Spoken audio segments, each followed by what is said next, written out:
H.P. Lovecraft's Nyarlathotep. Nyarlathotep, the crawling chaos. I am the last. I will tell the audience void. I do not recall distinctly when it began, but it was months ago. The general tension was horrible. To a season of political and social upheaval was added a strange and brooding apprehension of hideous physical danger. A danger widespread and all-embracing, such a danger as may be imagined only in the most terrible phantasms of the night. I recall that the people went about with pale and worried faces, and whispered warnings and prophecies which no one dared consciously repeat or acknowledge to himself that he had heard. A sense of monstrous guilt was upon the land, and out of the abysses between the stars swept chill currents that made men shiver in dark and lonely places. There was a demoniac alteration in the sequence of the seasons.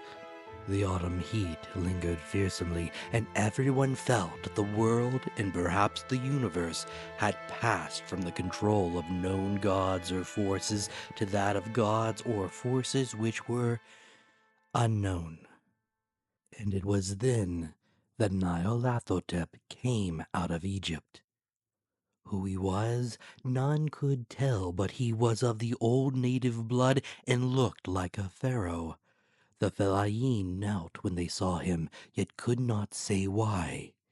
He said he had risen up out of the blackness of 27 centuries, and that he had heard messages from places not on this planet. Into the lands of civilization came Nyarlathotep, swarthy, slender, sinister, always buying strange instruments of glass and metal and combining them into instruments yet stranger. He spoke much of the sciences, of electricity and psychology, and gave exhibitions of power which sent his spectators away speechless, yet which swelled his fame to exceeding magnitude. Men advised one another to see Nyarlathotep, and shuddered.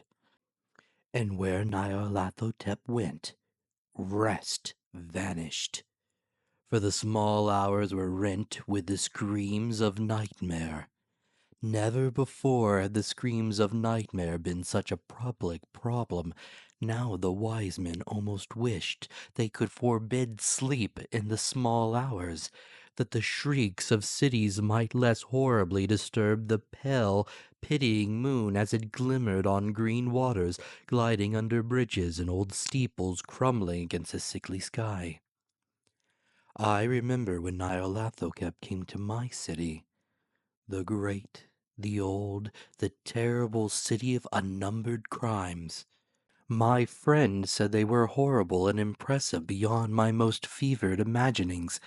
That was thrown on a screen in the darkened room prophesied things none but Nyarlathotep dared prophesy, and that in the sputter of his sparks there was taken from men that which had never been taken before, yet which showed only in the eyes.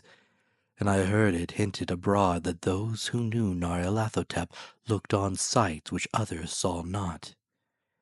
It was in the hot autumn that I went through the night with the restless crowds to see Nyarlathotep, through the stifling night and up the endless stairs into the choking room, and shadowed on a screen I saw hooded forms amidst ruins, and yellow evil faces peering from behind fallen monuments, and I saw the world battling against blackness, against the waves of destruction from ultimate space, whirling, churning, struggling around the dimming, cooling sun. Then the sparks played amazingly around the heads of the spectators, and hair stood up on end, while shadows, more grotesque than I can tell, came out of squatted on the heads.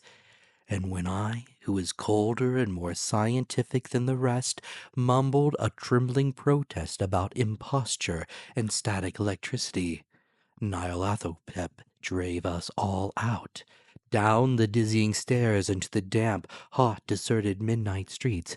I screamed aloud that I was not afraid, that I never could be afraid, and others screamed with me for solace. We swear to the one another that the city was exactly the same and still alive, and when the electric lights began to fade, we cursed the company over and over again and laughed at the queer faces we made. I believe we felt something coming down from the greenish moon, for when we began to depend on its light, we drifted into curious involuntary formations and seemed to know our destinations, though we dared not think of them. Once we looked at the pavement and found the blocks loose and displaced by grass, with scarce a line of rusted metal to show where the tramways had run. And again we saw a tram car, lone, windowless, dilapidated, and almost on its side. When we gazed around the horizon, we could not find the third tower by the river, and noticed that the silhouette of the second tower was ragged at the top. Then we split up into narrow columns, each of which seemed drawn in a different direction. One disappeared in a narrow alley to the left, leaving only the echo of a shocking moan. Another filed down a weed-choked subway entrance, howling with a laughter that was mad. My own column was sucked toward the open country, and presently felt a chill which was not of the hot autumn. For as we stalked out on the dark moor, we beheld around us the hellish moon-glitter of evil snows. Trackless, inexplicable snows swept asunder in one direction only, where lay a gulf all the blacker for its glittering walls. The column seemed very thin indeed as it plodded dreamily into the gulf. I lingered behind, for the black rift in the green-litten snow was frightful, and I thought I had heard the reverberations of a disquieted wail as my companions vanished. But my power to linger was slight, as if beckoned by those who had gone before. I half floated between the titanic snowdrifts, quivering and afraid, into the sightless vortex of the unimaginable. Screaming, sentient, dumbly delirious, only the gods that were can tell. A sickened, sensitive shadow writhing in hands that are not hands, and whirled blindly past ghastly midnights of rotting creation, corpses of dead worlds with swords that were cities, charnel winds that rush the pallid stars and make them flicker low.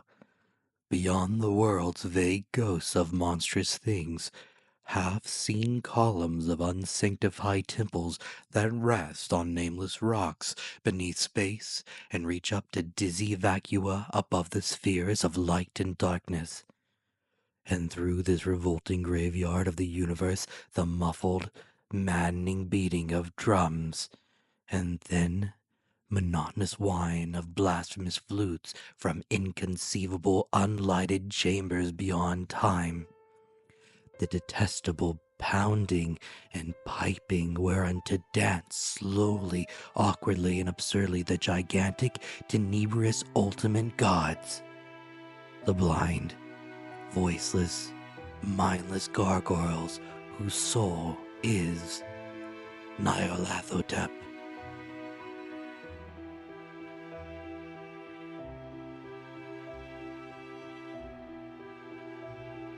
And so, the final word is spoken, though the echoes may linger where no light dares to reach.